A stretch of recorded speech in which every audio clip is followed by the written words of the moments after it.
हे बाबा, दुनिया में मुझे किसी का भरोसा नहीं, किसी का विश्वास नहीं। कब कौन धोखा दे जाए, कब कौन आपको धक्का दे जाए, इसका कोई भरोसा नहीं है। पर एक बात याद रखना, दुनिया के लोग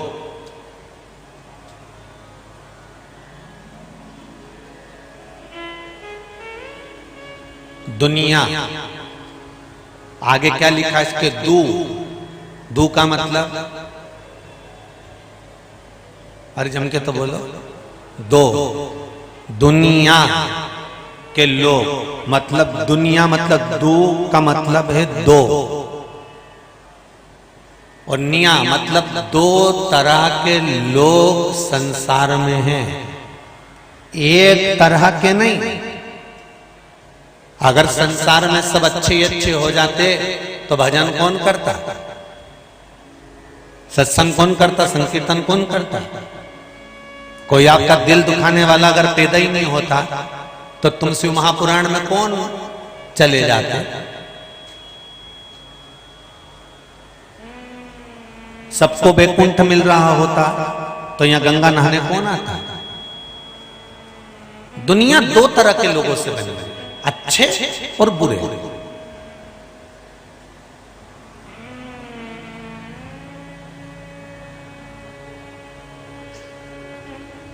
और भगवान भी प्रत्येक व्यक्ति के जीवन में अच्छे और बुरे दो तरह के लोगों को भेजता ही भगवान भेजेगा। अगर परमात्मा ने आपको जन्म दिया है तो ऐसा कोई मनुष्य पैदा नहीं हुआ जिसकी जिंदगी में भगवान ने एक बार संभलने का मौका नहीं दिया। आप संभल गए तो ठीक है। संसार में ऐसा कोई नहीं जन्मा जिसको भगवान ने एक बार मौका नहीं दिया।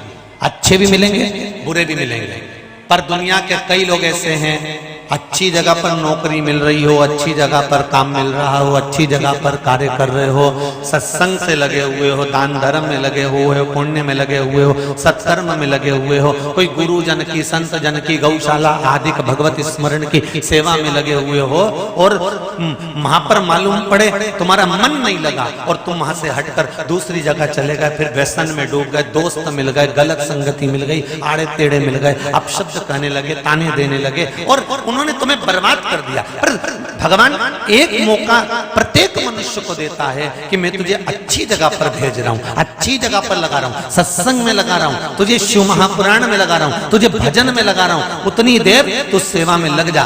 तुझे अच्छी जगह पर भेजा है, वहां की तू नौकरी में लग जा, वहां की सेवा में लग जा। अगर तू अच्छी जगह लगा रहा तो ये भी पक्का है कि मैं तुझे अच्छी जगह तक पहुंचा दूंगा, सतमार्ग तक लगा दूंगा। और अगर तुझे वो नहीं जमा, अच्छी संगत नहीं जमी, अच्छे लोग नहीं जमे, कोई आश्रम, कोई गौशाला, कोई सेवा, कोई सत्संग, कोई संकीर्तन, कोई मंदिर, कोई देवालय, या कोई अच्छे लोगों से तुम्हारी नहीं बनी, तो फिर जब तुम अच्छे लोगों से नहीं बनती तो बुरे लोगों से तुम्हारी संगत होने लगती है। बुरे लोगों में बैठने लगते हो, मित्रता होती है, फ्रेंडशिप होती है, फिर ताली, थाली और प्याली, ये तीन मित्र बनना चालू हो जाते हैं। संग में होटल में खाने वाले, मदिरा की दुकान पर ले जाकर पिलाने वाले और ताली बजा बजा कर तुम्हारी प्रशंसा करने वाले, ये मित्र तुम्हें मिल जाएंगे और तुम्हारी जिंदगी नाश कर देंगे। धीरे धीरे प्रशंसा करेंगे, अच्छा बोलेंगे, ये बोलेंगे, वो बोलेंगे, खूब तरह से। अच्छा करा तूने, वहां से काम छोड़ दिया, अच्छा करा तूने, ये कर दिया, अच्छा करा तूने, वो करा, प्रशंसा कर कर कर फिर उसको ले जाएंगे होटल में, होटल में खिलाने की आदत डालेंगे, फिर उसको ले जाएंगे मदिरा की दुकान पे, मदिरा पिलाने की आदत डालेंगे, धीरे धीरे उसको बर्बाद कर देंगे।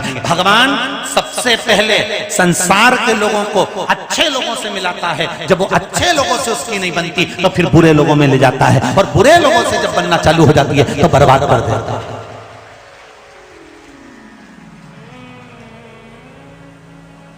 ये जितने नवयुवक हैं, जितनी बेटियां, जितने बेटे कथा सुन रहे हैं, इनसे निवेदन करूंगा, एक मौका मेरा परमात्मा, मेरा शंकर आपको भी देगा। मेरी बेटियों को, मेरे बेटों को, युवानों को मेरा शंकर एक मौका जरूर देता है कि तुम सत मार्ग की ओर आगे बढ़ना, अच्छे से लगे रहना, अच्छे के साथ लगे रहना, तो तुम्हारी भी जिंदगी अच्छी बना दूंगा। अब देखो, सीधा हाथ और उल्टा हाथ, इनमें सबसे अच्छा हाथ कौन सा होता है?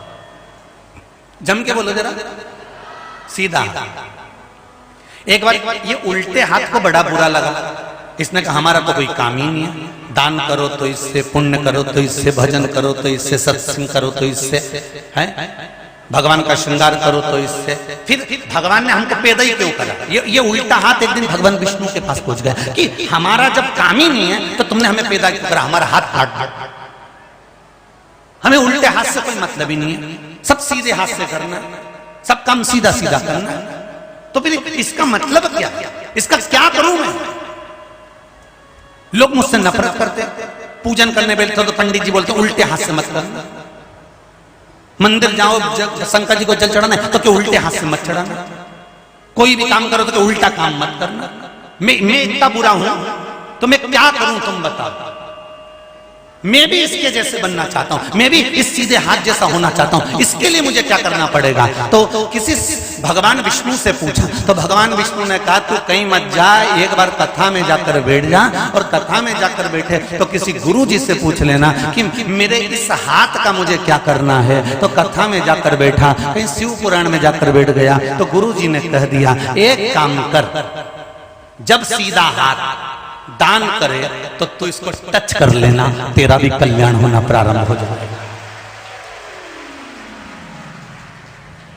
जब ये सीधा हाथ पुण्य करे, दान करे, सत्कर्म करे, यज्ञ करे, अनुष्ठान करे, आरती करे, जो कुछ करे, इसको टच करना चालू कर दे तो तू उल्टा भी सुल्टा हो जाएगा, तेरी भी जिंदगी संवर जाएगी। हम भी आपसे यही कहना चाहते हैं, अगर आपकी जिंदगी में उल्टा कुछ हो रहा है, बेकार कुछ हो रहा है, अच्छा हो ही नहीं रहा, उल्टे हाथ की तरह तुम्हारी जिंदगी चल रही है, नरक जैसा जीवन जी रहे हो, व्यापार नहीं, व्यवसाय नहीं, नौकरी नहीं, सर्विस नहीं, काम नहीं, धंधा नहीं, कुछ भी नहीं, तो एक काम करना, जो सीधा चल रहा हो, सत्संग में चल रहा हो, भजन में चल रहा हो, कथा में चल रहा हो, उसको टच कर कर तुम भी चले जाओ, बस सीधा काम होने लगेगा, अपने आप उल्टा होगा।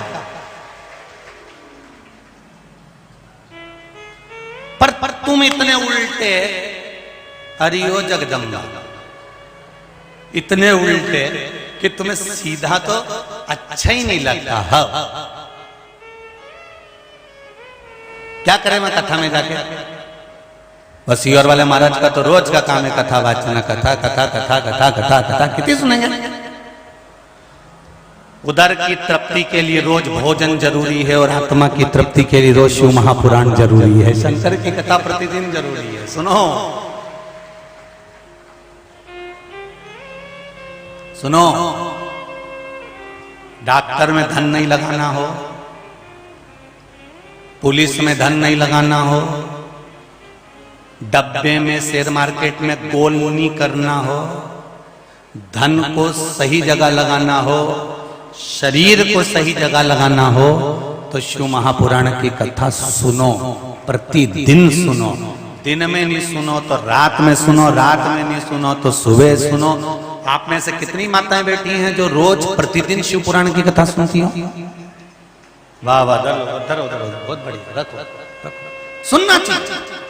ज्यादा 3 घंटे की नहीं सुन सकते, आधे घंटे की सुनो, आधे घंटे की नहीं सुन सकते तो 2 मिनट की सुनो। यहाँ तो सीधी सीधी बात की ना कि मानव का शरीर मिला है और भगवान ने कहा 24 घंटा भजन कर। 24 घंटा नहीं कर सकते तो 12 घंटा कर, 12 घंटा नहीं कर सकते तो 6 घंटा करो, 6 घंटा नहीं कर सकते तो 3 घंटा करो, पर भजन जरूर करो। 3 घंटा नहीं कर सकते तो 1.5 घंटा करो, पर भजन जरूर करो। 1.5 घंटा नहीं कर सकते तो आधा घंटा करो, आधा घंटा नहीं कर सकते तो 15 मिनट करो, 15 मिनट नहीं कर सकते तो 5 मिनट करो, 5 मिनट नहीं कर सकते तो 1 मिनट करो, और 1 मिनट भी नहीं कर सकते तो चुल्लू भर पानी में डूब मरो।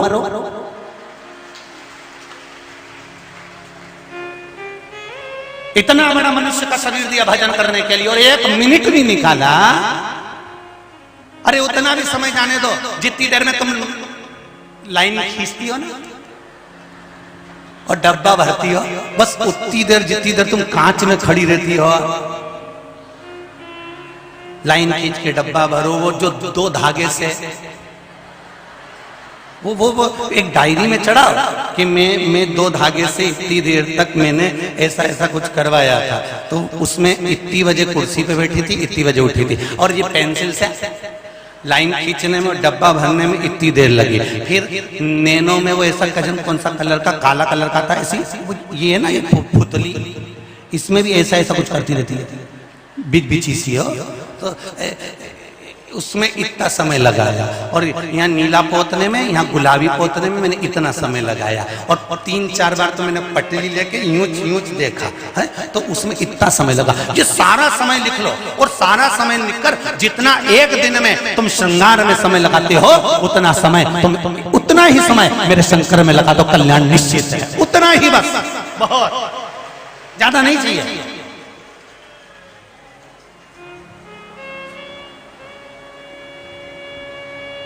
क्या विचार है? अरे बोलो तो। अरे भाई, जाओगे चाहे आप जाओ, चाहे कोई भी जाए, कोई भी, चाहे हम जाएं आप जाए, जाने वाला तो सबको जाना है एक दिन, पर सब तिजोरी का माल तिजोरी में, अलमारी का अलमारी में, और सब पड़ा रह जाना है, सब पड़ा रह।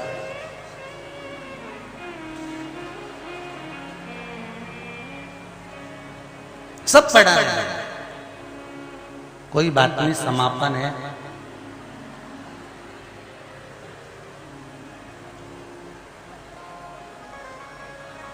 स्किन नहीं चल रही वहां की, एलईडी चालू करवाई, लेफ्ट लेफ्ट लेफ्ट।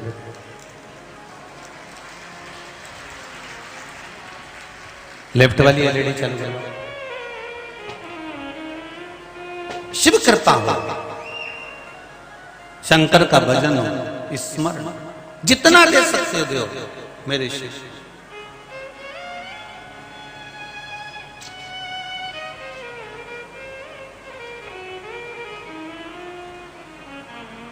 अब सौंप दिया इस जीवन का सब भार तुम्हारे हाथों में, हे हार तुम्हारे हाथों में, और जीत तुम्हारे हाथों में। जो जग में रहूं तो ऐसे रहूं, जो जल में कमल का फूल रहे, मेरे अवगुण दोष समर्पित हो करतार तुम्हारे। बस बहुत,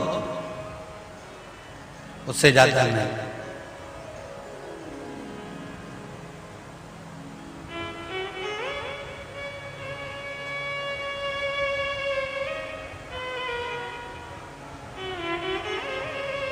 महाराज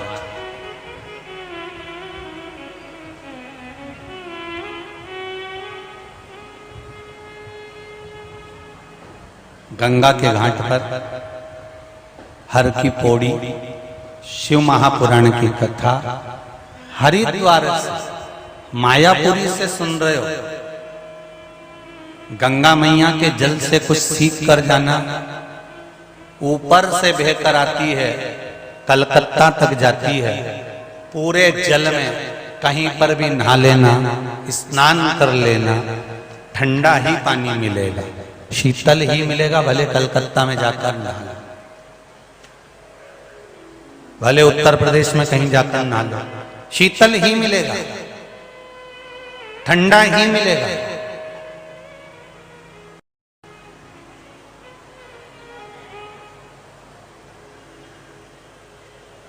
शीतल मिलेगा, ठंडा मिलेगा। और एक ऊपर से बहकर आ रही है, कलकत्ता तक बहकर जा रही है, उसका बहाव कहीं नहीं रुका। दुनिया के लोगों ने डैम बना बना कर भी रोकना चाहा, तो भी वो पास में से निकलकर चली गई, पर रुकी नहीं है। उसी तरह गंगा जैसी शीतलता अपने मस्तिष्क में रखो और कर्म के प्रति दौड़ते रहो, उसमें रुकना नहीं है। फल तो परमात्मा दे ही देगा। आप कर्म करते हो, फल तो देगा।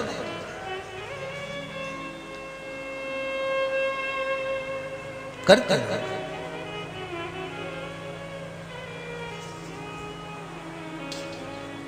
महाराज भगवान शिव की कृपा करुणा, भगवान शंकर की कृपा हो, शीतलता हो एक मस्तिष्क में,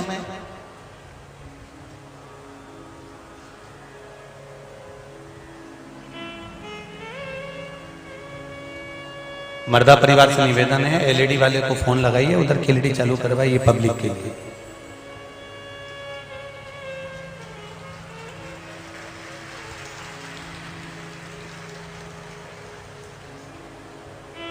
शीतलता अपने मस्तिष्क में जरूर रखिए, और जब मस्तिष्क में शीतलता रहेगी तो जीवन का सुख अपने आप प्राप्त हो जाएगा अपने आप।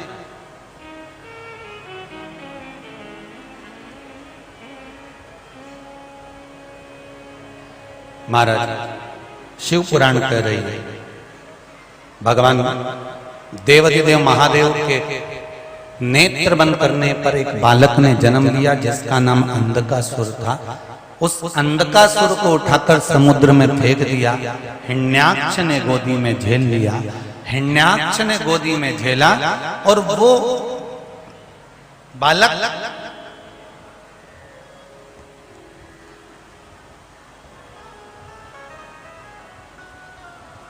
हिरण्याक्ष जब मर गया, प्राण छूट गए, तब वो बालक ने ब्रह्मा जी का तप कर ब्रह्मदेव से वर मांगा कि मेरे प्राण ना छूटें। ब्रह्मा जी ने कहा ऐसा वर हम नहीं दे सकते, प्राण तो छूटेंगे। तो वर मांगा, अगर मैं मरूं, जिस दिन मैं अपनी माता को गलत दृष्टि से देख लूं उस दिन मेरे प्राण छूटे। जिस दिन मैं अपनी माता को गलत दृष्टि से देख लूं।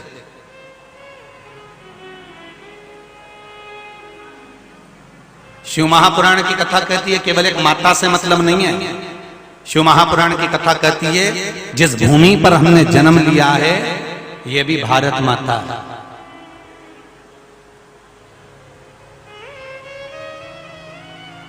जिस भूमि पर हमने जन्म लिया ये भी भारत माता है। अंधकासुर ने वर मांगा था कि मैं जिस दिन अपनी माता को गलत दृष्टि से देखूंगा उस दिन मेरे प्राण छूटना चाहिए। शिव महापुराण कहती है जिस दिन दुनिया के लोग इस भारत माता को अगर गलत दृष्टि से देखेंगे तो उनके भी प्राण छूटना निश्चित ही है। अगर अंधकासुर ने कहा कि मैं गलत दृष्टि से अपनी माता को देखूं तो प्राण छूटे, संसार का मनुष्य अगर भारत की भूमि को, भारत माता को गलत दृष्टि से देखता है तो उसके भी प्राण छूटना निश्चित है।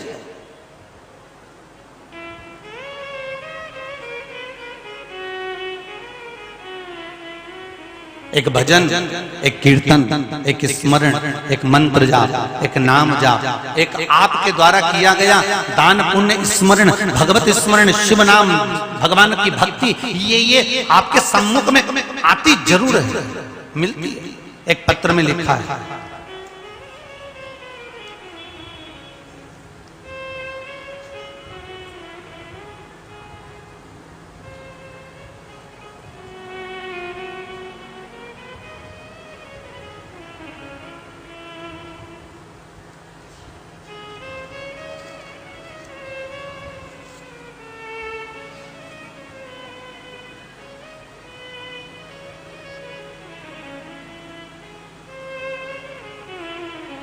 मैं संगीता गोयल पानीपत हरियाणा से हूं। लिफाफे पे लिख दिया रे दादा, लिफाफे पे लिखा है पत्र। कहीं बैठी हो तो हाथ हिला सकती हैं। संगीता गोयल पानीपत हरियाणा। कहीं बैठी हो तो हाथ हिला देना। इन्होंने बैठी हैं क्या कहीं है? अच्छा लास्ट में है क्या? ठीक है, हाथ हिला दो जी जी, हमें तो नहीं दिख रहा है। अच्छा उधर हो क्या? खंबा में अड़ी गई हो, ठीक है। हाँ अब दिख गई हो। जय हो जय हर महादेव। आपने लिखा है दीदी मैं संगीता गोयल पानीपत हरियाणा से हूं। गुरुदेव, आपने लोगों की समस्याओं का निवारण बहुत कर दिया। जो आप छोटे छोटे उपाय बताते हो उससे भक्ति भी जाती है और कार्य भी होता है। हमारे यहाँ एक काम वाली आती है, उसके यहाँ 10 साल से संतान नहीं हुई। गुरुदेव, जब 10 वर्ष से उसके यहाँ कोई बेबी नहीं था, संतान नहीं थी, तब कथा चल रही थी टीवी पर। उस दिन लेट आई और गुरुदेव कुछ देर की उसने कथा सुनी। उस दिन कथा का पहला दिन था और आपने सफेद आंकड़े की जड़ का प्रयोग बताया था। वो प्रयोग उसने सुना, मुझसे लिखवाया, लिख कर दिया और बाबा की कृपा ऐसी हुई गुरुदेव कि आज मेरे यहाँ काम करने वाली बाई का 4था महीना चल रहा है, जो 10 साल से नहीं हुआ। ये शिव कथा है बेटो बहन, हर हर महा। ये शिव करुणा, ये शिव कृपा। एक किसी ने पत्रिका में और पत्र लिखा। पहले तो शादी की पत्रिका आती थी जीवने के लिए। लक्षदीप जी यहां से, महावीर प्रसाद जी,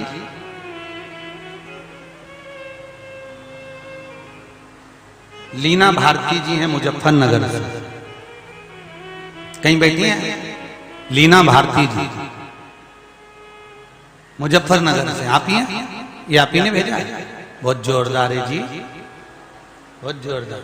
ठीक है, इसमें लिखा है गुरुदेव 6 महीने से मेरा लेफ्ट का हैंड बहुत तकलीफ में था। सारे डॉक्टरों को दिखा लिया था और उसमें आराम नहीं थी। रात रात भर सोने भी नहीं पाती थी। सब कुछ कराया पर आराम नहीं लगा। तब शिव महापुराण की कथा मोबाइल पर सुन ली और उसमें एक चावल का दाना चढ़ाकर जल चढ़ाकर उस जल का आचमन करना था। वो उपाय करा, आज मैं 90% ठीक हो गई और कथा में बैठकर कथा श्रवण कर रही। ये शिव कृपा। बैठिए दीदी, बैठिए। हर हर महादेव। शिव कृपा होती ही ऐसे, उसमें कोई छल नहीं है। आप जब चाहें एक लोटा पानी शंकर जी के मंदिर में जाएं और शिव के मंदिर में जाकर चढ़ा सकते हैं। अब अच्छा, कई लोग पूछते हैं गुरुजी शंकर जी के मंदिर में पानी चढ़ाने का, जल चढ़ाने का समय क्या होना चाहिए? वैसे तो अब अगर पूछें तो मंदिर के जो पंडित जी होते हैं, ब्राह्मण जन होते हैं, उन्होंने एक नियम बना दिया कि ये समय पर जल मत चढ़ाओ या इस समय पर जल चढ़ाओ। पर शंकर जी के लिए शिव महापुराण में, स्कंद पुराण में, लिंग पुराण में, पद्म पुराण में, अग्नि पुराण में, नर्मदा पुराण में कहीं पर भी ये नहीं लिखा कि शंकर जी को इस समय जल नहीं चढ़ना चाहिए, क्योंकि शंकर तुम्हारे घर के माता और पिता हैं, पृथ्वी का देव है महादेव। और बच्चे को कब दुख आ जाता है, कब बाप के पास जाना पड़ जाए, कोई समय निश्चित नहीं है।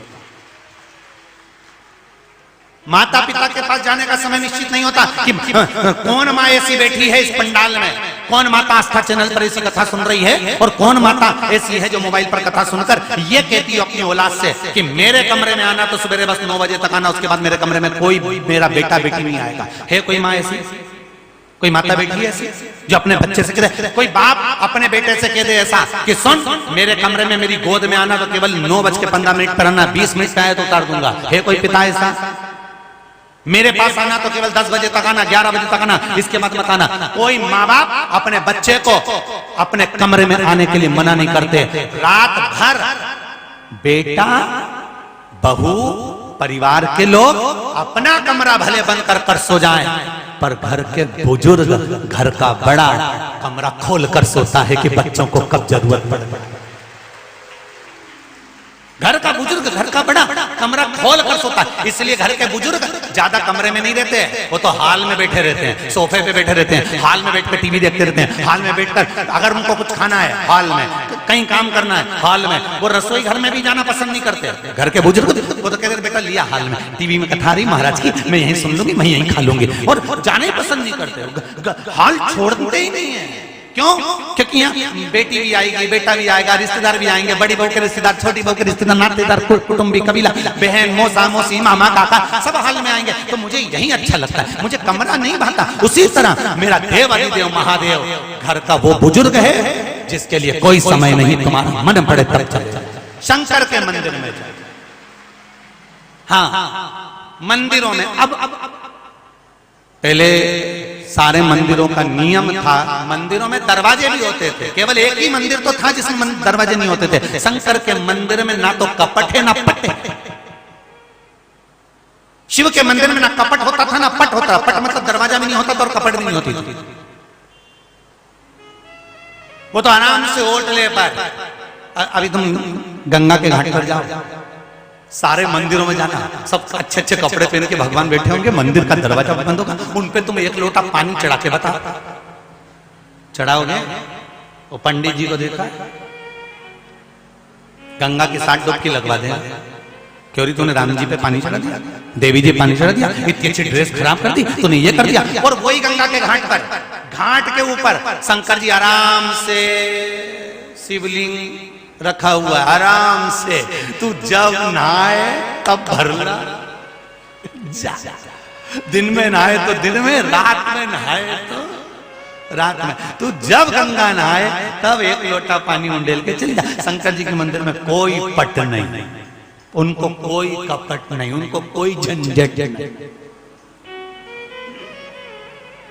वो तो अब नियम हो गया कि इतनी बजे तक पानी चढ़ा, इतनी बजे तक जल चला, इतनी बड़े अभिषेक मत करना, इतनी बजे ये मत करना। शंकर के अनुष्ठान, शंकर की पूजन, शिव का स्मरण तुम्हें जब याद करना हो अपने माँ बाप को तब कर दो, वो आएगा, तुम्हारा कार्य सफल कर कर जाएगा। उसको याद।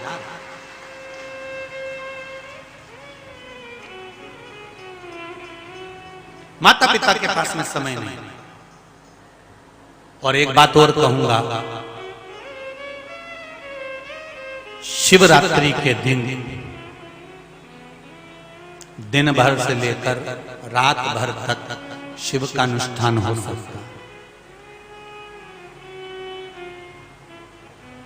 शिव का अनुष्ठान, भजन करो।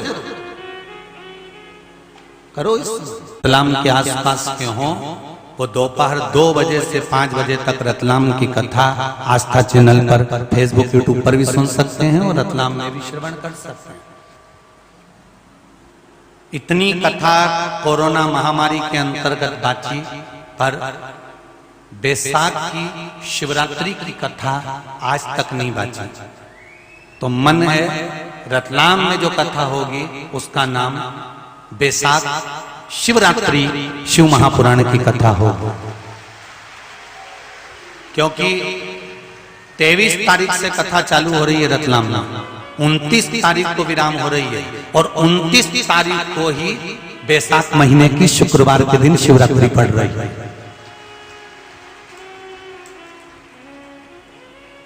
ये 29 अप्रैल को बैसाख महीने की शिवरात्रि पड़ेगी।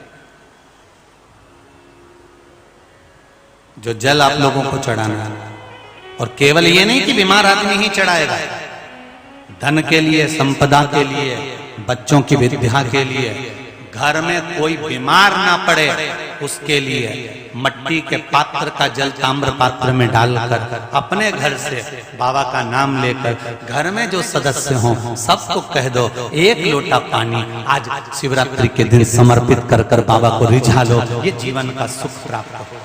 रिझाओ।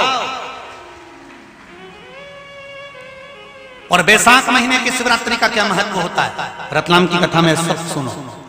बैसाख महीने की शिवरात्रि पर क्या क्या करना चाहिए, बैसाख महीने में हमें शंकर का अनुष्ठान कैसे करना चाहिए, किस चंदन में क्या चीज मिलाकर शंकर जी को चढ़ा दिया जाए कि शरीर पर जो सफेद रोग हो जाता है, काया सफेद हो जाती है, या काले काले चट्टे पड़ जाते हैं शरीर पर, या घाव पड़ जाते हैं शरीर पर, वो कैसे मिट सकते हैं, वो तक वर्णन शिवरात्रि की उस कथा में आएगा। बैसाख आप करो। उधर से जुड़ी हुई कोई तकलीफ है, भोजन नहीं पच रहा हो, एसिडिटी होती हो, तकलीफ आती, तो उसमें बैसाख के महीने में शंकर भगवान को क्या चढ़ाएं और मंदिर की चौखट पर बैठकर उसको क्या खा लिया जाए जिससे उधर की परेशानी जिंदगी भर के लिए समाप्त हो जाए। वो रतलाम की कथा, बैसाख, शिवरात्रि, शिव महापुराण श्रवण, सुख है जीवन।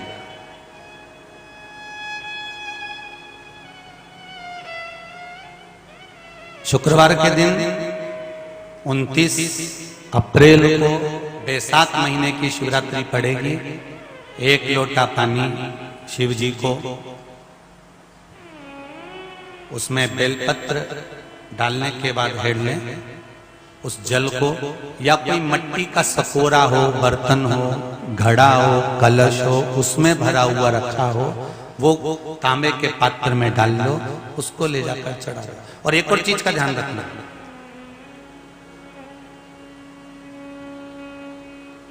अगर असाध्य रोग, जैसे ऐसा रोग हो जो समाप्त नहीं हो रहा हो, कैंसर, किडनी, लीवर, या किसी का डायलिसिस चल रहा हो, या लीवर काम नहीं कर रहा हो, या शरीर की कोई हड्डी जुड़ नहीं रही हो, तो जो जल शिवजी को लोग चढ़ा रहे हैं वो जल को आचमन कर लेना।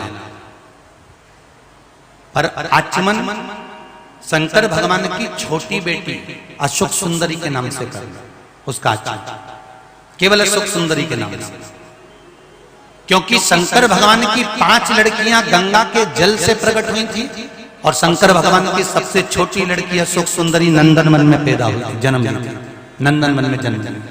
नंदनवन मतलब काशी, मोक्ष नगरी में उसका जन्म हुआ।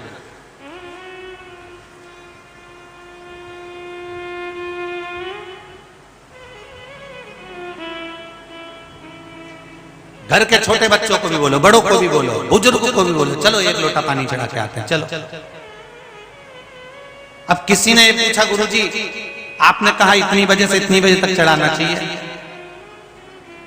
देखिए, कई मंदिरों में पुजारी जनों ने, ब्राह्मणों ने ऐसा नियम बना लिया कि हम इतनी बजे जल नहीं चढ़ाने देंगे या इतनी बजे जल नहीं चढ़ाना, तो उसके लिए सहज है, अगर वो नहीं चढ़ाने देते तो आप समय के अनुसार चले जाओ। परंतु मेरी शिव कथा तो शिव महापुराण तो कहती है कि शंकर के दरवाजे पर पट नहीं होता, शिव हमेशा अलमस्त होकर बैठा रहता है, जब आओ जब चढ़ाओ। पर अगर कहीं नियम बन गए हैं मंदिरों में तो उसको बना कर रखो, उन नियमों को हमें समाप्त नहीं करना। अगर बन गए हैं तो बनाओ, सुबह जल्दी चले पर चढ़ा शिव मंदिर। भगवान शिव की कथा कर रही है, शंकर का अनुमोदन, मैं मरूं ना उसके लिए अंधकासुर ने मांगा, मेरे प्राण ना छूटे, वो अंधकासुर कह रहा है। पर वर ऐसा मांग लिया कि जिस दिन मैं अपनी माता को गलत दृष्टि से देखूं उस दिन प्राण छूटे। आज अंधकासुर ने कह दिया कि कोई कन्या जिसके साथ मैं विवाह करना चाहता हूं, बड़ी सुंदर कोई हो तो बताओ। देवता गंधर्व सब ने देखो तो कहा जो सबसे सुंदर थी वो हिमालय राज की पुत्री पार्वती जी थी, और उनका विवाह तो शिव जी के साथ हो गया। उनका विवाह भगवान शंकर के साथ हो गया। अब कोई नहीं कहा, एक काम करता हूं, मैं शिव जी की धर्म पत्नी बन गई तो क्या हुआ, मैं उसको लेकर आऊंगा। चले अंधकासुर।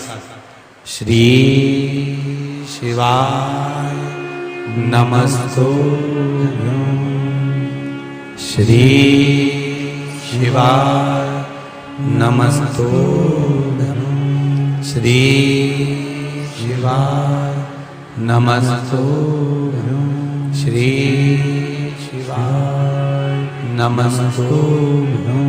भगवान देवाधिदेव महादेव जा रहे, कहीं पार्वती मैया बैठी हुई थी। अंधकासुर ने आकर देखा पार्वती को, बड़ी सुंदर है, बड़ी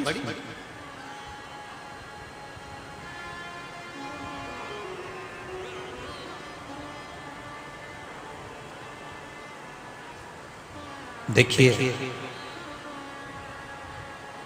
माता के चेहरे पर, पिता के चेहरे पर जो तेज होता है वो उसके कर्म और भक्ति का होता है।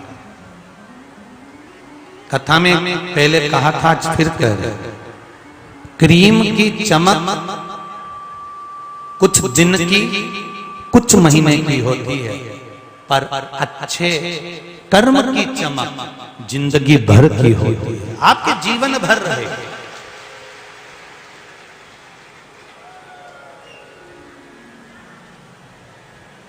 आपका कर्म अच्छा होना चाहिए।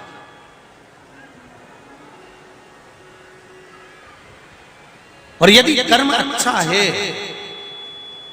यदि कर्म अच्छा है, तो फिर चेहरा आपका चमकता ही रहेगा। अच्छे कर्म की चमक।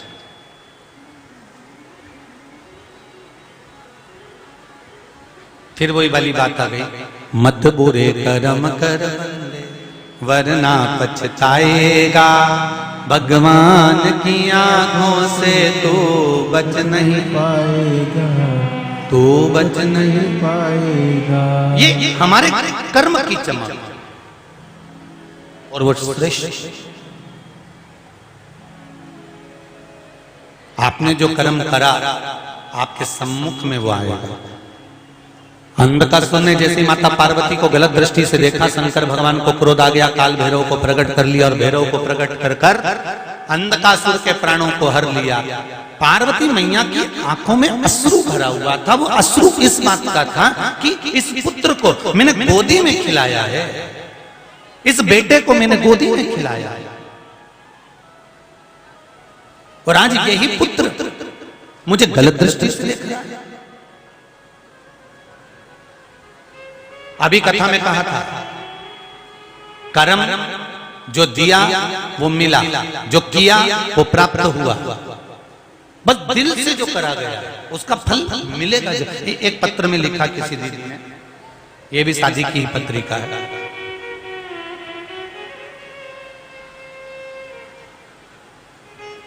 इन्होंने लिखा है, गुरुदेव मुझे कैमरे के सामने मत खड़ा करना, आपकी बहुत कृपा होगी। खड़े मत होना, पर पत्र लिखा है उसको सुनिए।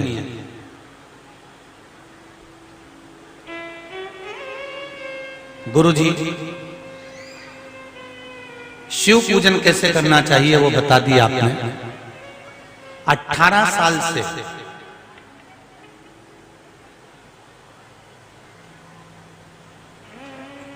एक एलर्जी शरीर में, गुरुदेव 4-5 साल से मार्च और अप्रैल के महीने में मैं मर मर कर रात दिन बैठी रहती थी, इतनी एलर्जी शरीर के अंदर थी। मुझे सांस लेने में तकलीफ होती थी। पिछले साल तो 22 दिन ऐसे गए गुरुदेव कि मैंने अपनी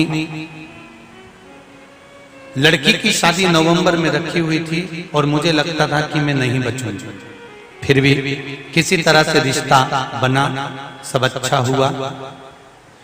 गुरुदेव 1 महीने की दवाई लेकर रखती थी, खाती थी, फिर भी एलर्जी सही नहीं हो रही थी।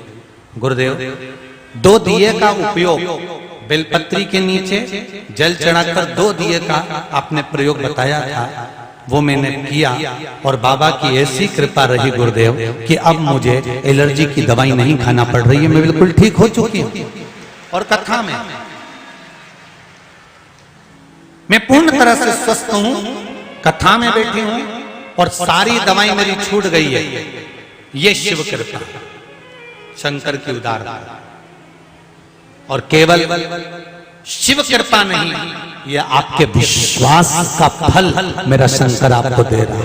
आपका भरोसा, आपकी दृढ़ता, आपका विश्वास शिव के प्रति जो जागा उसका फल। और कहने में अतिशयोक्ति नहीं होगी और बिल्कुल पक्का विश्वास रखना कि बैसाख महीने की शिवरात्रि आराधना करने वाले का बाल बाका नहीं हो सकता, शिव की आराधना करने वाले का कभी धोखा नहीं हो सकता। हाँ, ये पक्का है, अगर दुनिया का कोई व्यक्ति शिव की आराधना करने वाले के साथ धोखा करता है तो वो किसी को मुंह दिखाने के लायक नहीं रह सकता। ये शिव आराधना करिए। कहा आया समय, आगे वर्णन आया भगवान शिव की कथा में सुंदर प्रसंग आता है। महाराज जब हिरण्यकशिपु को मालूम पड़ा कि मेरा भतीजा मर गया, मेरे भतीजे के प्राण छूट गए, मेरा भाई चले गए, हिरण्याक्ष समाप्त हो गया, तब हिरण्यकशिपु को क्रोध आ गया और वो तप करने चले गया। तप कर आया तो तप करने के लिए जब गया तो वापिस लौट कर आया, उसने वर प्राप्त कर लिया, ना नीचे मरू, ना ऊपर मरू, ना अंदर मरू, ना बाहर मरू, ना अस्त्र से मरू, ना शस्त्र से मरू, ना दिन में मरू, ना रात में मरूं, और ना ही मैं नर से मरूं, ना पुरुष से, ना कोई पशु से मेरे प्राण छूटे, ना मनुष्य से छूटे, और ना ही मैं 12 महीने में मरूं। ये तक वर मरूं।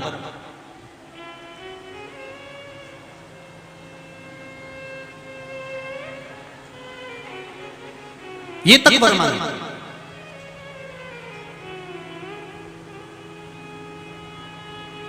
तथा कह दिया, घर आ गया। धर्मपत्नी नहीं थी, क्योंकि पत्नी के लिए तो गर्भ था, उस गर्भ को नष्ट करने के लिए इंद्र ले गए थे।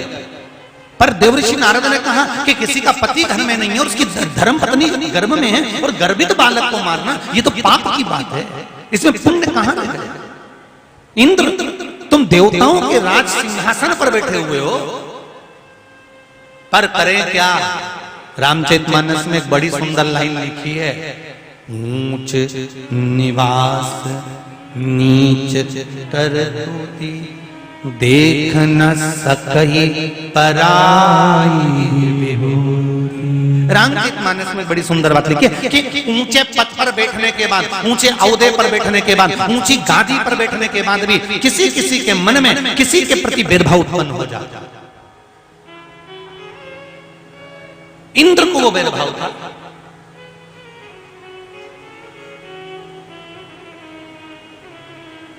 और इंद्र को वो भेदभाव जब था तो इंद्र ने सोचा कि इसकी पत्नी गर्भ से है, संतान होगी, वो भी राक्षस होगी, इसको मार देता हूं। तो समझाया देवऋषि नारद ने, कोई संत होता, कोई साधु, कोई सन्यासी, कोई तपस्वी, कोई साधक, कोई उपासक, कोई भक्त ही होगा जो आपको समझा सकता है।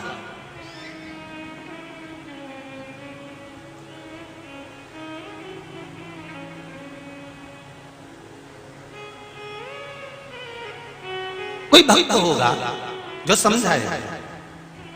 कभी कभी धर्म पत्नी भी पति को समझा देती है, और कभी कभी पति भी धर्म पत्नी को समझा देते हैं, ये गलत हो रहा है, ये सही हो रहा है। और एक बात अपनी जिंदगी में याद रखो, दिमाग कहे वो कभी नहीं करना, दिल कहे वो सब कर देना। दिल की मान, हृदय की, चित्त की, वृत्ति की।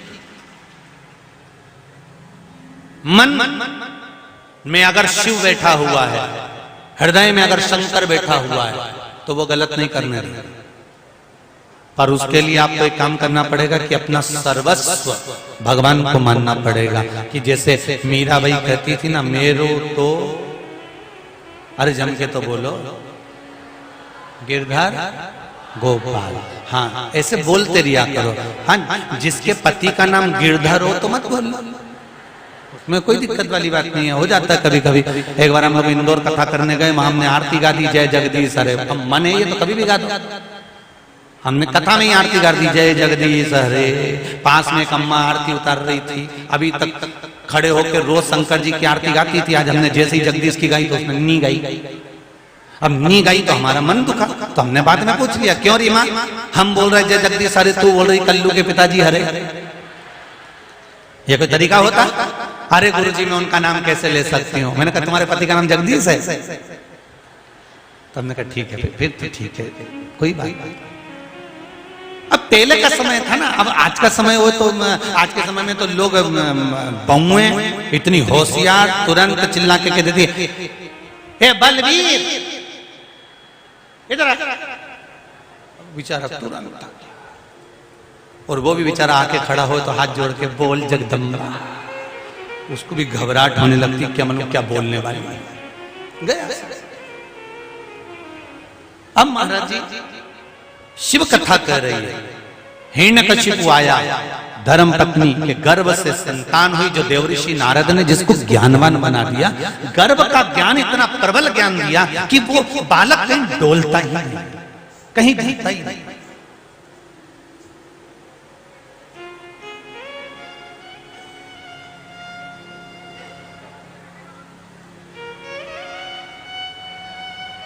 बहुत उसको भटकाने का भी प्रयास करा गया, पर वो नहीं भटका।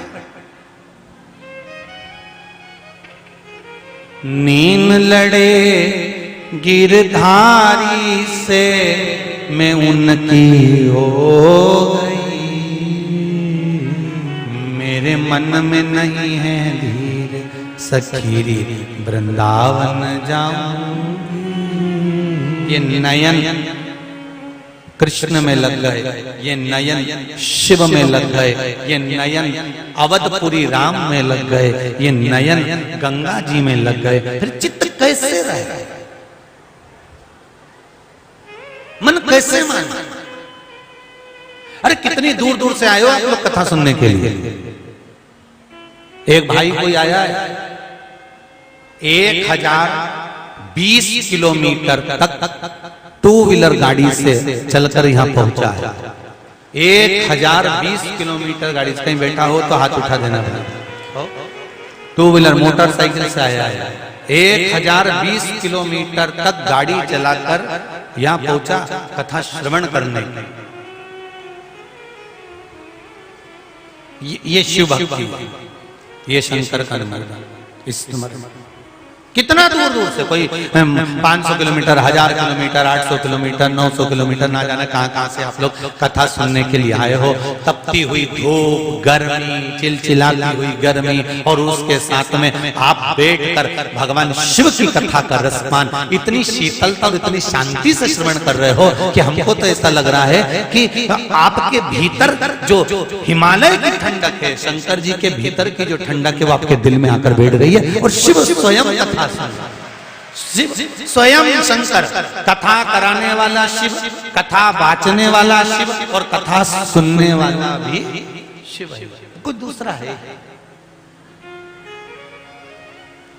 अभी दिनेश जी कह रहे थे, गुरुजी बाबूजी का मन बड़ा प्रसन्न है कि मैंने सोचा था कथा होगी, रहते होगी, नहीं होगी, पर जीते जी शिव महापुराण की कथा हो गई। दिनेश जी बोल रहे थे कि बाबूजी का मन बड़ा प्रसन्न हो गया कि मेरे सम्मुख में मैंने शंकर का गुणगान कर लिया। अब ये जीवन है ना है या अपने हाथ, ये तो शिव जाने, पर स्मरण हो भजन। शंभो शरणे पड़ी मांगू घड़ी रे घड़ी, दुख काटो दया करी न दर्शन आपो। आप अगर शिव की भक्ति में लगे हो तो शंकर साधता। हिरण्यकशिपु ने प्रहलाद को पानी में डाल दिया, नहीं मरा। पर्वत से फेंक दिया, नहीं मरा। अग्नि में पटक दिया, नहीं मरा।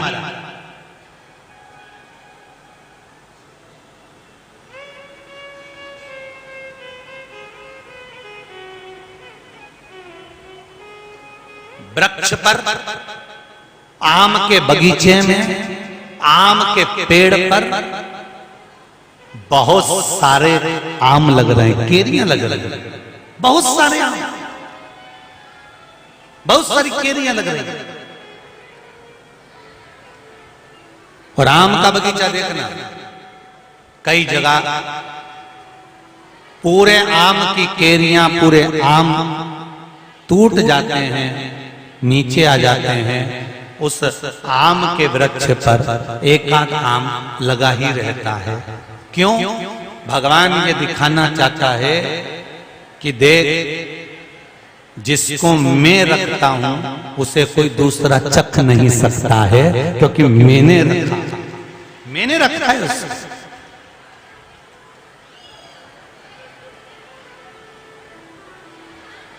जिसको मैंने रखा उसे कोई दूसरा चख नहीं सकता। शिव कथा करे,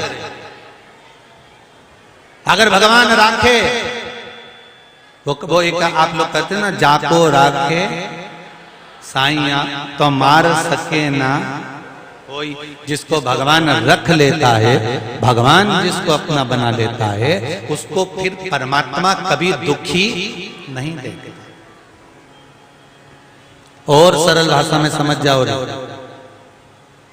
सुन लो उत्तराखंड वालों, हर की पौड़ी वालों, जरा अच्छे से सुन लो और अच्छे से समझ लो। जिसको आप चाहते हो उसको आप दुखी देख सकते हो? जम के बोलो जरा। नहीं, एक मां अपने पुत्र को चाहती है, उसको दुखी नहीं देख सकती। पति पत्नी को, पत्नी पति को, माता पिता बच्चों को, बेटियों को, बेटों को स्नेह करते हैं, भाई भाई से स्नेह करता है। जिनके प्रति आपका प्रेम हो जाता है, फिर आप उसको दुखी नहीं देख सकते। अगर उसका मोबाइल भी खराब हो गया ना, तो तुम तुरंत कह देते ले 5,000 रुपए दूसरा लिया, ले 10,000 रुपए दूसरा लिया, मैं तेरे को 5,000 रुपए दे दूंगा, तेरे खाते में डलवा दूंगा, तू ले लेना। मतलब प्रेम है तो आपने उसको मोबाइल भी दिला दिया, प्रेम है तो आपने उसको गिफ्ट भी दिला दिया, प्रेम है तुम बाजार में घुमाने लगे तो उसको कपड़े भी दिला दिए, प्रेम है तो आपने सब कुछ दिया। शिव महापुराण की कथा भी यही कहती है, एक प्रेम एक बार अगर हो जाता है तो प्रेमी उसको कुछ ना कुछ दिलाता रहता है। उसी तरह आप और हमारा प्रेम शंकर भगवान से हो जाता है तो शंकर भी कुछ ना कुछ तो देते ही रहता, खाली नहीं छोड़। बस स्नेह चाहिए, प्रेम। निर्मल मन सो मोहि पाव, मोहि छल छिद्र कपट ना भावा। भगवान को ये सब अच्छा नहीं लगता, इसलिए कह देते हैं कि मुझे ये ठीक नहीं लगता। मुझे तो एक ही चीज अच्छी लगती है, तेरा निर्मल मन, भोलापन।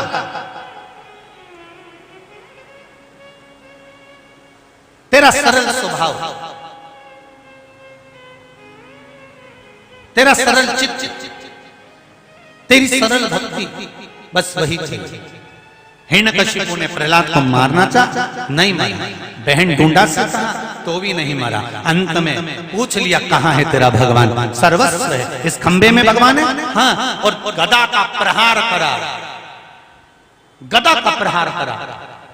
अब देखिएगा जरा, हिरण्यकशिपु ने अभी तक प्रहलाद से ये नहीं पूछा था कि भगवान कहां है। पहली बार पूछा कैसे, खंबे में तेरा भगवान है, और प्रहलाद ने कह दिया खंबे में है। मतलब हिरण्यकशिपु के दिल में बैठ गया कि खंबे में भगवान है। मतलब विश्वास पक्का हो गया, और विश्वास पक्का हो गया इसलिए नरसिंह भगवान प्रकट हो गए। विश्वास पक्का। जैसे आप लोगों से कहते हैं ना कि कंकर में, अरे बोलो तो, हर हर हर हर महादेव, घर घर महादेव। आपसे कहा कि कंकर में शंकर है, मतलब कंकर में शंकर है, तो आपने अगर उस कंकर की भी पूजन शंकर मान कर करी है तो ये पक्का है कि वो कंकर आपके साथ रहेगा।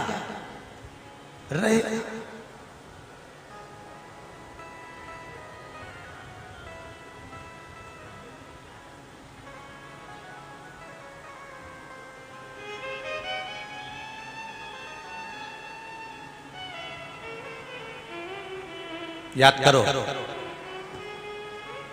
सीता जी विवाह कर पहली बार आई अयोध्या। कौशल्या जी ने कहा सीता घर की बहू कोई मीठा पकवान बनाती है, जाओ बनाओ। सीता जी ने खीर बनाई। खीर बनाई सीता जी ने सबकी थाली लगाई, दशरथ जी की भी लगाई। दशरथ जी भोजन करने बैठे, खीर में एक तिनका गिर गया। तिनका गिरा, सीता जी ने देख लिया कि इसमें कचरा गिर गया। ससुर को लगेगा मेरी बहू ने मुझे कचरे की खीर दे दी, कचरे की खीर, बहू और कचरे की खीर खिला। ध्यान कर, बड़ा विचार किया गया, बड़ा विचार, क्या करा जाए। तब सीता जी ने उस कचरे को खिड़की में से खड़े होकर देखना चालू करा। जैसे सूरज की रोशनी में दूरबीन लगाते हैं तो कार्बन में आग लग जाती है, सीता जी ने जो देखा तो आग लगी, और आग लगी, कचरा समाप्त हो गया। दशरथ जी ने देख लिया सीता ये क्या करा। सीता जी कह रही थी कचरा था मैंने जला दिया। सीता आज तेरा ससुर दशरथ तुमसे वर मांगता है, जैसे तुमने इस कचरे को देखा आज के बाद किसी को ऐसा मत देखना। सीता जी ने कहा ठीक है। इसलिए रावण जब जब सीता को लेने के लिए आता था, रावण जब जब सुंदर अपने 500 रुपए की सगरसी बाबा कुमरेश्वर धाम में समर्पित की। सोरम भाई जी परमार काला पीपल मध्य प्रदेश से सुंदर 500 रुपए। कौशल्या जी परमार सीहोर मध्य प्रदेश से सुंदर 500 रुपए। सीमा मोराली जी राठौर भीलवाड़ा राजस्थान से सुंदर 551 रुपए। पार्वती देवी मदन गोपाल जी भीलवाड़ा राजस्थान से सुंदर 551 रुपए की सगरसी समर्पित की। श्यामा जी पाटीदार राहू मध्य प्रदेश से सुंदर 500 रुपए। सरोज जी अग्निहोत्री कानपुर उत्तर प्रदेश से सुंदर 9000 रुपए की सगरसी अपने बाबा कुमरेश्वर धाम में समर्पित की। बहुत बहुत बधाई, सुंदर विचार आपके, सुंदर सगरसी अपनी समर्पित की। सूर्यवंशी परिवार की तरफ से सुंदर 1101 रुपए की सगरसी समर्पित की। गुप्त दान में सुंदर पाली राजस्थान से 500 रुपए। मंगेश्वर प्रसाद जी छत्तीसगढ़ से सुंदर 500 रुपए। मुस्कान जी की तरफ से राजस्थान से सुंदर 1111 रुपए की सगरसी अपने समर्पित की। उपाध्याय परिवार की तरफ से 500 रुपए। सतीश कुमार जी की तरफ से 511 रुपए। सुधांशु जी गोस्वामी की तरफ से सुंदर 500 रुपए। रजनी जी चौक से भिलाई छत्तीसगढ़ से सुंदर 511 रुपए की सगरसी समर्पित की। सभी दानदाताओं को मैं हृदय की अनंत गहराई से नमन करता हूँ, दंडवत करता हूँ, प्रणाम करता हूँ। सुंदर सगरसी अपने समर्पित की। जो भक्त अपनी सगरसी मंदिर, गौशाला, वृद्धाश्रम, अन्य क्षेत्र में समर्पित करना चाहते हैं वे टीवी स्क्रीन पर श्री विठलेश सेवा समिति का जो अकाउंट नंबर चल रहा है उसमें अपनी सगरसी जमा कर अपना नाम व्हाट्सएप पर भेज सकते हैं। और आइए सीधे हम व्यासपीठ की शरण पे चलते हैं। पूज्य गुरुदेव के सानिध्य में सुंदर 7वें दिवस की कथा हम सभी श्रवण करेंगे। जय जय श्री राधे, हर हर महादेव, श्री शिवाय नमस्तुभ्यं।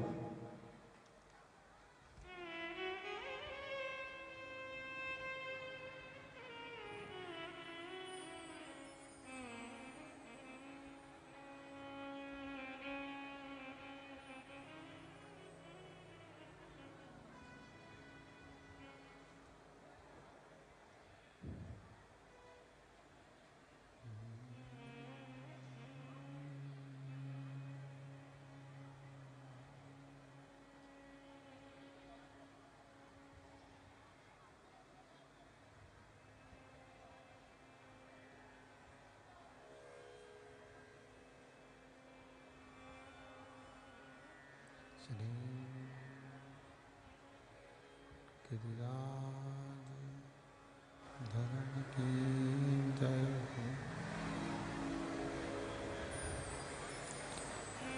श्री वल्लभाधीश की जय हो,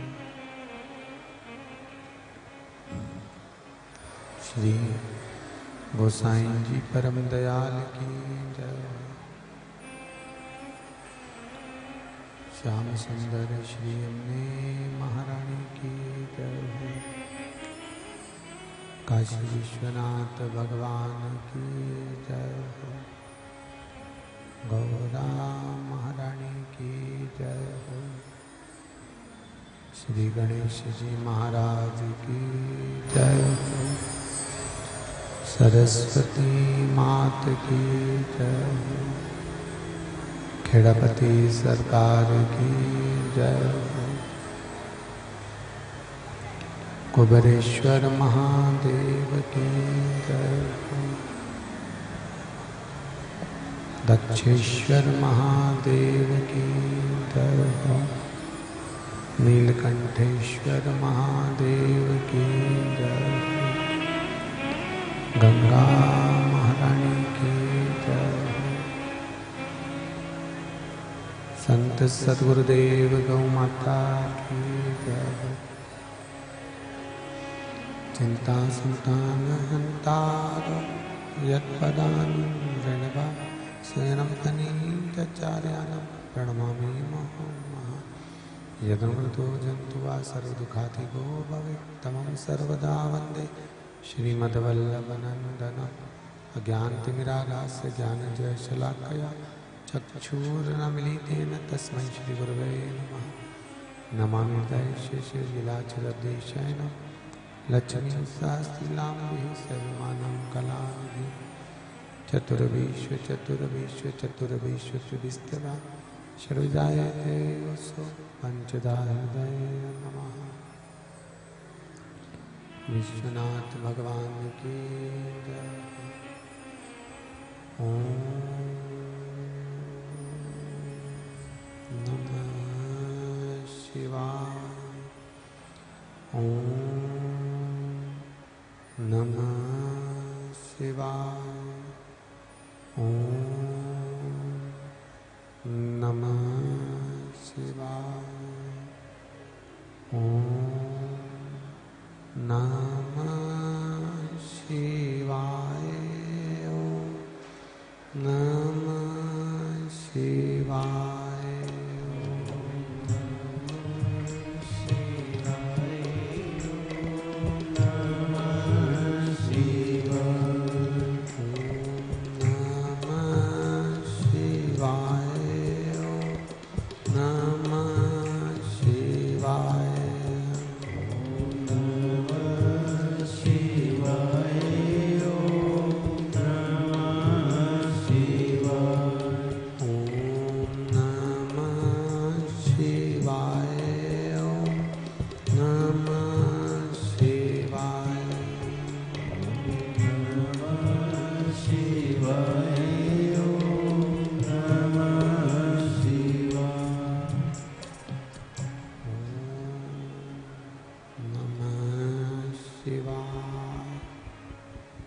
ओम नमः शिवाय। विश्वनाथ भगवान की जय। हर हर महादेव। हर हर महादेव। हर हर महादेव। बंदे रिटर्न काशी विश्वनाथ ओगरदानी त्रिकालदर्शी कैलाशी अविनाशी भगवान शिव जिनकी पुनित पावन शिव महापुराण की कथा श्रवण करने का सौभाग्य बाबा देवाधिदेव महादेव की कृपा से अपन सभी को भगवान शिव की बंद है सब रिटर्न। भगवान शिव की कृपा से, देवाधिदेव महादेव की कृपा से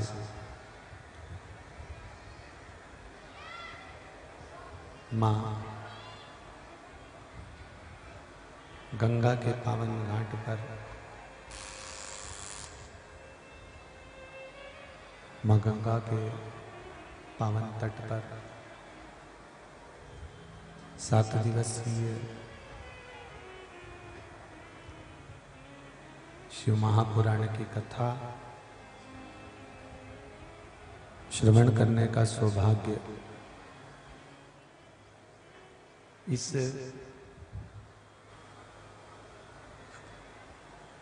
मायापुरी में हैदराबाद से पधारे श्रीमती विमला जी, श्री मनोहर लाल जी मर्दा, श्रीमती दिव्या जी, श्री दिनेश जी मर्दा, श्रीमती रजनी, श्री दिलीप जी मर्दा, श्री रमेश जी, श्री महेश जी, श्री मधुसूदन जी, श्री सुनील जी, श्री राजेश जी मर्दा, मर्दा परिवार हैदराबाद द्वारा ये भगवान देवाधिदेव महादेव की पावन कथा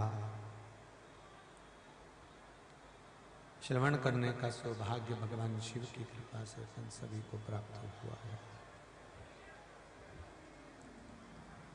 बड़े भाग्यशाली हैं अपन सभी लोग जो भगवान शंकर की आनंदमय कथा अपन सब इस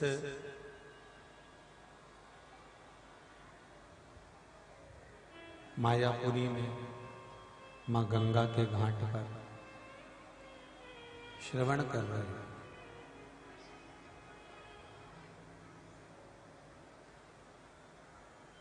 सप्तपुरियों में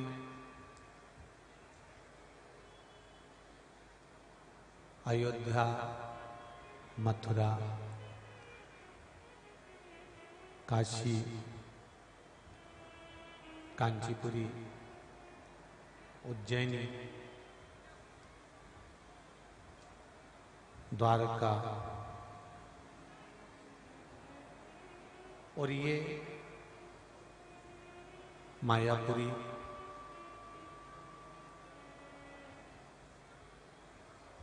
ये मोक्षदायिनी पुरियां है जिसमें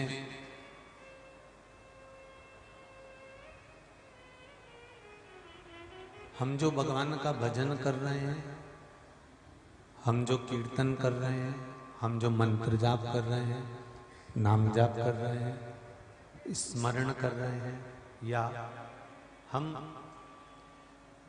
कुछ दान कर रहे हैं, पुण्य कर रहे हैं या सत्कर्म कर रहे हैं, उसका जो फल है वो कौटि कौटि प्राप्त होता है, हजारों लाखों गुना हमें मिल जाता है।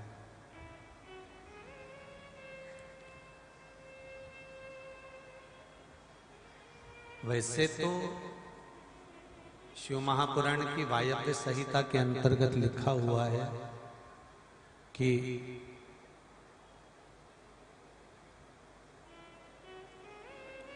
आपने कहीं दान करा, कहीं पुण्य करा, भगवान का नाम लिया, भजन लिया, कीर्तन लिया, स्मरण किया, मंत्र जाप किया या नाम जाप किया, हो सकता है अपने मृत्यु के पहले अपनी मृत्यु के पहले हो सकता है कि वो मंत्र जाप, वो नाम जाप, वो कीर्तन, वो दान, वो पुण्य, वो कीर्तन, वो भगवान की भक्ति प्राण छूटते छूटते छूटते छूटते समाप्त हो जाए। पर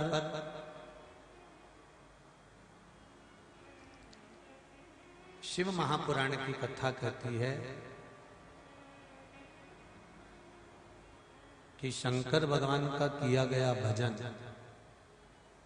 शंकर भगवान का एक लोटा जल शिव को अगर समर्पित करा है, भजन करा है, कीर्तन करा है, मंत्र जाप करा है या स्मरण करा है, शिव नाम का चाहे पंचाक्षर मंत्र हो, षडाक्षर मंत्र हो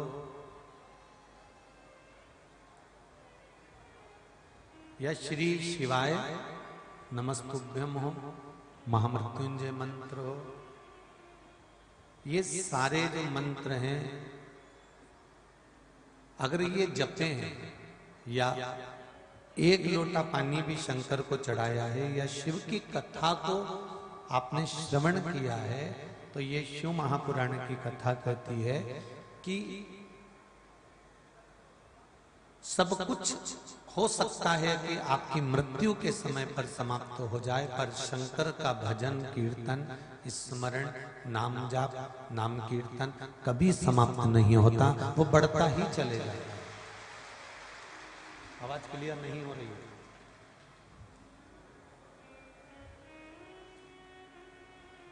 आपका मंत्र जाप, आपका कीर्तन, आपका स्मरण ये बढ़ना है, ये घटना नहीं है।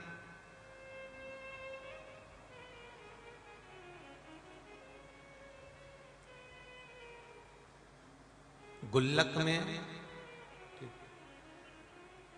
रुपये जमा करते जाओ, बाद में वो गुल्लक का जो धन है ना वो आपके काम आएगा।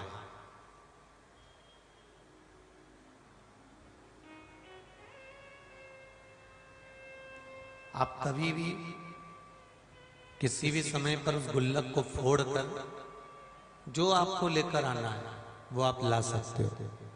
उसी तरह मृत्यु लोक में आने के बाद जो हम भजन करते हैं, दान करते हैं, पुण्य करते हैं, सत्कर्म करते हैं, कीर्तन करते हैं, शिव महापुराण का स्मरण करते हैं, कथा सुनते हैं, भगवत नाम जपते हैं, ये हमारा करा हुआ कीर्तन मंत्र जाप ये पुण्य की गुल्लक में भराता चले जाता है। और जब हमारा पुण्य की गुल्लक फूटती है तब जाकर जिंदगी में एक बार शिव महापुराण की कथा श्रवण कर पाते हैं।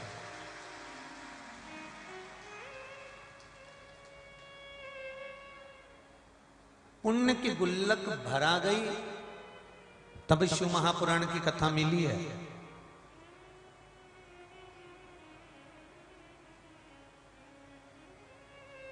पुण्य की गुल्लक भरा गई तब जाकर गंगा जी का तट मिला। पुण्य की गुल्लक भरा गई तब आप अपने माता पिता की सेवा कर रहे हो।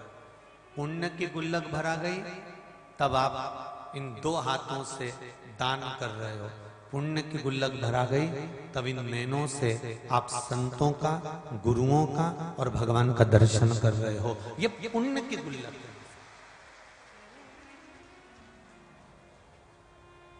और ये तो 7 दिन का मेला है जी।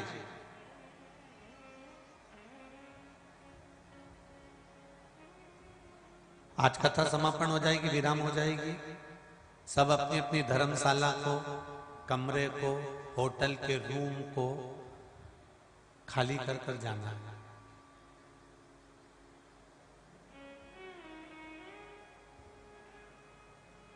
जितनी आपके पास में पूंजी है, धन जितना जोरदार है, हरिद्वार में व्यवस्था उतनी जोरदार है।